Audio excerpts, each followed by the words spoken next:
నారాయణం నమస్కృత్య నరంచైవ నరోత్తమం దేవీం సరస్వతిం వ్యాసం తతో జయముదీరయత్. ఓం శ్రీ గణేశ శారద మాతృశ్రీ గురుభ్యో నమః. మిత్రులారా, గత ఎపిసోడ్లో మహాభారత యుద్ధం మొదటి రోజున భీష్మాచార్యుని యొక్క పరాక్రమానికి పాండవ సైన్యం తట్టుకోలేకపోయిందనే విషయం మనం మాట్లాడుకుందాం. దాంతో ధర్మరాజు దిగాలు పడిపోవటం, కృష్ణుడితోటి తన యొక్క పరిస్థితిని చెప్పుకొని వాపోవటం జరిగింది. అప్పుడు కృష్ణుడు ధర్మరాజుకు ధైర్యం చెప్పాడు. రెండవ రోజు యుద్ధం ప్రారంభమైంది.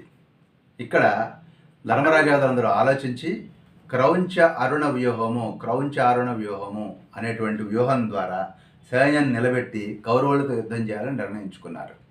దాంతో భీష్మాచార్యుల వారు మహావ్యూహం అనేటువంటి ఇంకో వ్యూహాన్ని పన్నారు. ఈ విధంగా ఇరువైపుల సైన్యం ఒక్కసారిగా తలపడ్డాయి. భీకరమైనటువంటి యుద్ధం ప్రారంభమైంది. రెండో రోజు వచ్చేసరికి అర్జునుడు ఫామ్లోకి వచ్చేసాడు. అర్జునుడు ఫామ్లోకి వచ్చి విజృంభించి ఊచకోత కోస్తూ ఉన్నాడు కౌరవ సైన్యాన్ని. దుర్యోధనుడికి ఒక్కసారిగా దిక్కు తోచలేదు. గబగబా భీష్ముడి దగ్గరికి వెళ్ళాడు. భీష్ముడి దగ్గరికి వెళ్ళి, భీష్మాచార్య, అర్జునుడు మా సైన్యాలందరినీ సంహరిస్తూ ఉన్నాడు, సర్వనాశనం చేస్తున్నాడు. నా హితాన్ని కోరేవాడైతే నువ్వు యుద్ధం చెయ్యి మనసు పెట్టి. నువ్వేం చేసావంటే, నీ మూలాన కర్ణుడు నాకెంతో హెల్ప్ చేయగలిగేవాడు, అతడేమో అస్త్ర సన్యాసం చేసి ఒక మూలన కూర్చున్నాడు. నువ్వేమో యుద్ధం సరిగ్గా చేయట్లేదు. ఈ అర్జునుడు బారిన పడి మన సైన్యం నశిస్తూ ఉంది. మీరందరూ కూడా ఈ అర్జునుడిని అడ్డుకోవాలి కదా మనసు పెట్టి అని పదే పదే వాపోవటం, యాష్టపోవటం జరిగింది దుర్యోధనుడు. అప్పుడు ఆ మాటలో ఉన్నటువంటి భీష్ముడికి కూడా కొంత పౌరుషం వచ్చి ఈ యొక్క అర్జునుడితోటి భీకరమైనటువంటి యుద్ధాన్ని చేశాడు భీష్ముడు. మరోపక్క ద్రోణుడికి దుష్టజుమ్నుడికి మధ్య కూడా భీకరమైన యుద్ధం జరిగింది. నిజానికి దుష్టజుమ్నుడు ద్రోణుడి యొక్క మరణం కోసం పుట్టినటువంటి వాడు. అలాంటి వాడు రెండో రోజు యుద్ధంలోనే ద్రోణాచార్యుని ఎదుర్కొన్నాడు, వీలైతే చంపాలి అనే ఉద్దేశంతో. కాకపోతే యుద్ధాలు జరుగుతూ ఉన్నాయి కానీ ఎక్కడ కూడా గెలిపోవటములు తేలటం లేదు. ఈ లోపల ఇంకొక వీరుడు వస్తాడు, ఆ వీరుడు వైపు తిరుగుతారు, ఈ వీరుడు ఇటు తిరుగుతాడు, ఆ వీరుడు అటు వెళ్తాడు. ఇలా కుదిరినంతసేపు యుద్ధం కొనసాగుతూనే ఉంది తప్పితే డిసిసివ్గా జరగలేదు రెండో రోజు. ఒక పక్కన భీముడు, శక్రదేవుడు, భానుమంతుడు, హేతుమంతుడు అనేటువంటి వారి సైన్యాన్ని, రాజులు అనమాట వాళ్ళ యొక్క సైన్యాన్ని కూడా సంహరించాడు. భీముడు విజృంభించాడు. మరోపక్క అభిమన్యుడు కూడా, అర్జునుడు కూడా, ఇద్దరు కూడా రెండు సింహాల్లాగా వేల మంది యోధులని, రథికులను, గజాలను సంహరించారు. ఆ రోజు అర్జునుడిని కానీ అభిమన్యుడిని కానీ ఎదుర్కోగలిగిన వాళ్ళు కౌరవ సైన్యంలో ఒక్కడు కూడా కనపడలేదు. ఆ రోజు మ్యాన్ ఆఫ్ ది మ్యాచ్ ఎవరికంటే అర్జునుడు, అభిమన్యుడు. మనకు చాలామందికి ఒక డౌట్ వస్తుంది, అభిమన్యుడు మనం పద్మవ్యూహం టైంలో కదా యుద్ధానికి వచ్చింది. కాదు, ఆ రోజున అతని రోజు అంతే తప్ప అభిమన్యుడు యుద్ధంలో కంటిన్యూస్గా ఉన్నాడు, మనకు కనపడుతున్నాడు. రెండో రోజున కూడా ఫామ్లో ఉన్నాడు. మొదటి రోజున కూడా ఉన్నారు అందరూ. మొదటి రోజు కొంత టైము ఖర్చు అయిపోయింది, వార్ బిగిన్ కావడానికి లేట్గా స్టార్ట్ అయింది. ఆ రోజు భీష్ముడు అల్లకొల్లను సృష్టించాడు. రెండో రోజు టిట్ ఫర్ టాట్ లాగా ఇటు అర్జునుడు అటు అభిమన్యుడు కూడా విజృంభించి తండ్రి కొడుకులు కౌరవ సైన్యాన్ని తరిగి పారేశారు. ఈ విధంగా రెండో రోజు యుద్ధం సమాప్తమైంది. దాంతో మూడో రోజుకి ఈ యొక్క భీష్మాచార్యుడు మరింతగా ప్లానింగ్ చేశాడు. ముందు రోజు రాత్రే ఆలోచించి, ఓకే, మనం ఇప్పుడు నార్మల్ వ్యూహం కాదు, గరుడ వ్యూహం అవలంబిద్దాము అని భీష్ముడు గరుడ వ్యూహాన్ని పన్నాడు మూడో రోజు యుద్ధంలో. అప్పుడు అర్జునుడు, దుష్టజుమ్నుడు కూడా కలిసి కూర్చొని, బావమరదలు ఇద్దరు కూడా కలిసి, మనం గరుడ వ్యూహాన్ని ఎదిరించాలి అంటే అర్ధచంద్రాకార వ్యూహం నిర్మించారు. గరుడ వ్యూహం, గరుడు ఎలా వస్తే అర్ధచంద్రాకార వ్యూహం ఇట్లా చుట్టూ ఇట్లా అనమాట. అర్ధచంద్రాకారంలో వ్యూహం పన్ని ఆ గరుడ వ్యూహంలో ఉన్నటువంటి సైన్యాన్ని చుట్టుముట్టాలి అని ప్లాన్ చేశారు. ఆ రోజు విపరీతమైనటువంటి యుద్ధం జరిగింది. అర్జునుడు కానీ, భీమసేనుడు కానీ, ఘటోత్కచుడు కానీ ఈ ముగ్గురు కూడా అల్లకల్లోనం సృష్టించేశారు ఆ రోజు యుద్ధంలో. ఇక్కడ కూడా మళ్ళీ చెప్తాను, ఘటోత్కచుడు అనగానే కర్ణుడి యొక్క శక్తి. కర్ణుడు ఎప్పుడు వచ్చాడు? భీష్మ పర్వం అయిపోయి తర్వాత ద్రోణ పర్వంలో కర్ణుడి యొక్క ఎంట్రన్స్ ఉంది. కానీ ఘటోత్కచుడు మహాభారత యుద్ధంలో ఎట్లాగైతే అభిమన్యుడు మొదటి నుంచి ఉన్నాడో, ఘటోత్కచుడు కూడా మొదటి నుంచి కూడా యుద్ధంలో ఉన్నాడు. ఇది గమనించాలి. అర్జునుడు, భీముడు, ఇంకొక ఘటోత్కచుడు ముగ్గురు కూడా రెచ్చిపోయారు మూడో రోజున. దాంతో సైన్యం అంతా కకావికలమై కౌరవ సైన్యం పారిపోవడం ప్రారంభించిందనమాట. అలా పారిపోతున్నటువంటి సైన్యాన్ని చూసేసరికల్లా దుర్యోధనుడికి మళ్ళీ దిగులు పుట్టింది. నిన్నొచ్చి సూటిపోటి మాటలతో భీష్ముడిని ఇబ్బంది పెట్టాడు కదా, మళ్ళీ భీష్ముడి దగ్గరికి వచ్చాడు. అప్పుడు అన్నాడనమాట, ఓ భీష్మ పితామహ, నువ్వు, ద్రోణాచార్యుడు, అశ్వత్థామ, కృపాచార్యుడు మీరందరూ నిలబడ్డారు, మన సైన్యం పారిపోతుంది. ఇది అస్సలు బాగాలేదు. అసలు పాండవులు మీ ముందు నిలబడతారని నేను ఎప్పుడు అనుకోలేదు, ఇప్పుడు కూడా అనుకోవట్లేదు. మీరు అట్లా చూస్తూ ఊరుకున్నారు అంటే అంటే పాండవ సైన్యం కౌరవ సైన్యాన్ని భయంకరంగా తరిగి పారేస్తున్న సందర్భంలో మీరు చూస్తూ ఊరుకున్నారు అంటే దీన్ని బట్టి అర్థమవుతున్న విషయం ఏంటంటే మీరు పాండవులని వధించటం మీకు ఇష్టం లేదు అని స్పష్టంగా అవుతోంది.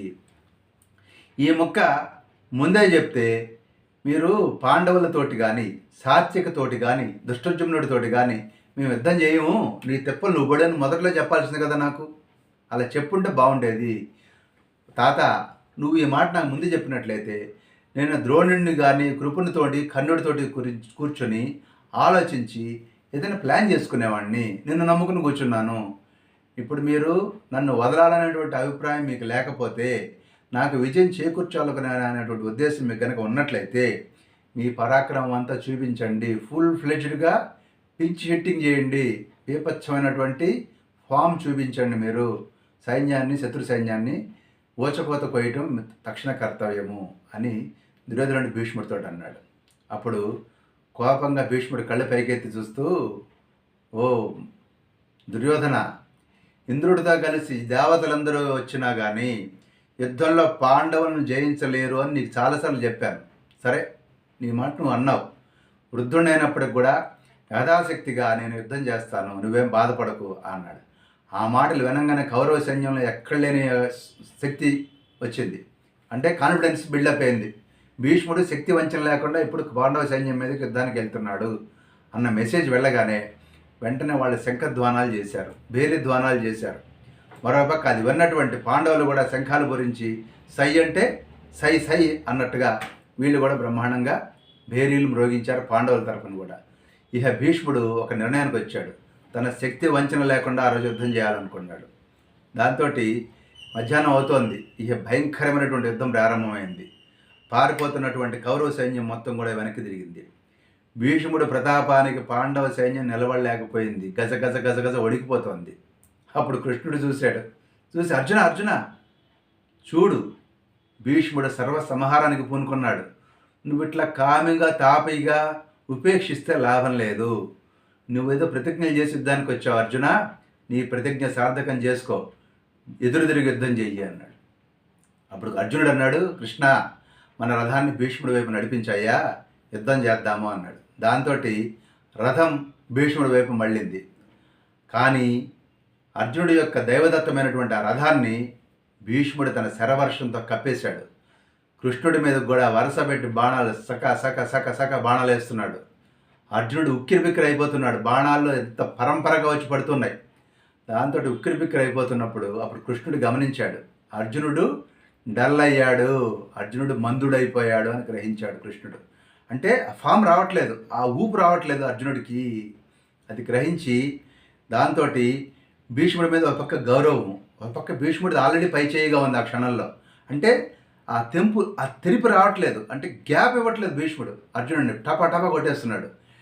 ఒక పక్కేమో తాతయ్య కదా కొడుతున్నాడు, తిరిగి ఎదురు కొట్టడానికి ఊపు రావట్లేదు అర్జునుడికి. ఒక విధంగా వీక్నెస్, ఇంకో పక్క గౌరవము, ఇంకో పక్క భీష్ముడు ప్రతాపం, మూడో కలిసి అర్జునుడు గుక్కా మెక్కాడని పరిస్థితుల్లో ఉండిపోయాడు అర్జునుడు.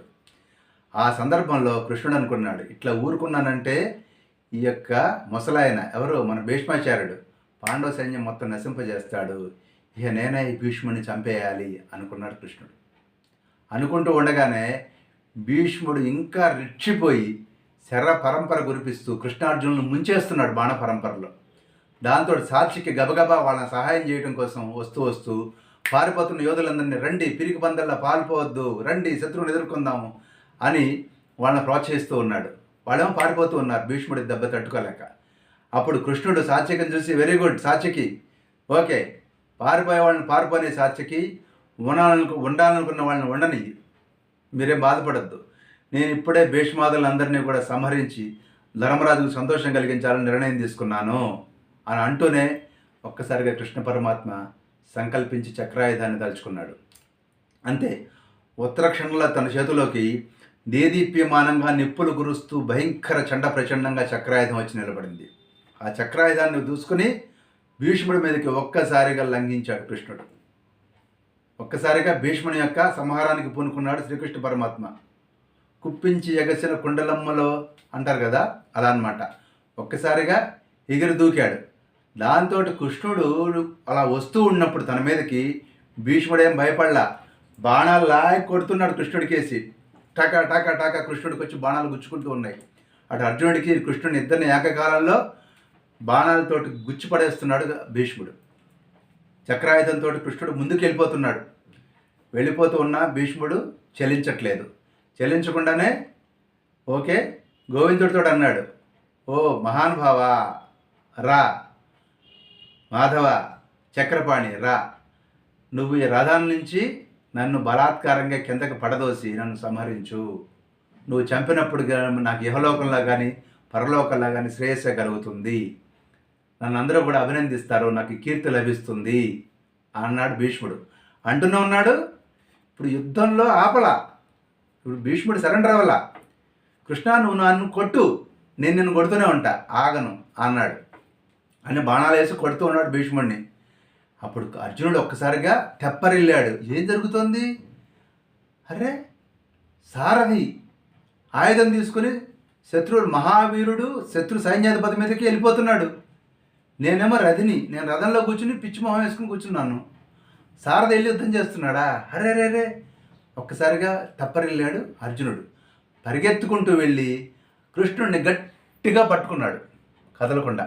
కృష్ణుడు జంఝామారుతంలాగా అర్జునుడిని ఈడ్చుకుంటూ వెళ్ళిపోతున్నాడు.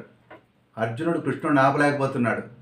కృష్ణుడు అతి కష్టం మీద నిలదొక్కుని కృష్ణుడిని నిలబెట్టాడు. చివరికి కృష్ణుడిని బలవంతంగా నిలబెట్టి, కృష్ణ ప్లీజ్, కృష్ణ కృష్ణ కృష్ణ నా మాట విను, నేను ప్రతిజ్ఞ చేసి చెప్తున్నాను, వీళ్ళందరినీ సంహరిస్తాను, నేను నా ప్రతిజ్ఞ నెరవేరుస్తాను, నా సోదరుల మీద నా పుత్రుల మీద ఒట్టు, అమ్మతోడు అబ్బతోడు అంటున్నాడు. ఎవరు? అర్జునుడు. ఆ విధంగా ఒట్టు పెట్టి చెప్తున్నానయ్యా, నువ్వు వాళ్ళని చంపొద్దు, నేనే చంపుతాను. నేను రథంలో ఉండగా సారథెళ్ళి శత్రు మహావీరుడిని సంహరిస్తే నా కీర్తికి ఇంకేమైనా ఉందా? జన్మంతో తలుచుకుంటారయ్యా, తరతరాలు తలుచుకుంటారు, ఆగు ప్లీజ్ ప్లీజ్ అన్నాడు. అప్పుడు కృష్ణుడు ఓకే చేస్తావా యుద్ధం, గట్టిగా బాణాలు వేస్తావా? వేస్తాను పద అన్నాడు. అప్పుడు మళ్ళీ కృష్ణుడు శాంతించి రథమెక్కి పాంచజన్య శంఖాన్ని పూరించాడు. అర్జునుడు ఒక్కసారిగా ఉత్సాహాన్ని ఓపికని తెచ్చిపెట్టుకొని శత్రు సంహారం ప్రారంభించాడు. అప్పుడే దుర్యోధనుడు భీష్ముడితోటి భూరిశ్రవసుడితోటి కలిసి వచ్చి అర్జునుడిని ఎదిరించాడు. భూరిశ్రవసుడు కూడా మహావీరుడు, వృద్ధుడు. వాళ్ళందరూ కూడా వచ్చి అర్జునుడి మీదకి దాడి దిగారు. అర్జునుడు అందరి మీద కూడా బాణవర్షం కురిపించాడు. అప్పుడు అర్జునుడు మహేంద్రాస్త్రాన్ని ప్రయోగించి శత్రువులందరినీ కూడా నిలువరించాడు. ఈలోగా ఈ గాంధీవ ధ్వని వినబడినటువంటి ద్రుపద మహారాజు, విరాట మహారాజు కూడా గమనించారు. అర్జునుడు ఒక్కడే అటు భీష్ముడితోటి, ఇటు దుర్యోధనుడితోటి, ఇటు భూరిశ్రవసుడితోటి ముగ్గురితోటి యుద్ధం చేస్తున్నాడని గమనించి ఆ ద్రుపదుడు, విరాటుడు కూడా అర్జునుడికి సహాయంగా రంగంలోకి దిగారు. ఆ దాంతో వీళ్ళు ఎప్పుడైతే వార్ఫీల్డ్లోకి ఎంటర్ అయ్యారో వీళ్ళని తట్టుకోలేక కౌరవ సైన్యం శస్త్రాలు వదిలి పాల్పడడం ప్రారంభించింది. ఇంతలో సాయంకాలం అయిపోయింది. 3 రోజులు ముగిసిన యుద్ధం. ఆ 3వ రోజున కూడా పాండవులకి పై చేయింది. పాండవులు విజయంతో అటు కౌరవులు పరాజయ దుఃఖంతో తమ ఆవాసాలకు చేరుకున్నారు. ఈ విధంగా 3 రోజుల యుద్ధం పూర్తయింది. ఇక 4వ రోజు యుద్ధానికి రంగం సిద్ధమైంది. ఆ తర్వాత 4వ రోజు యుద్ధంలో ఏం జరిగింది అనేది మనం నెక్స్ట్ ఎపిసోడ్లో చెప్పుకుందాము. స్వస్తి.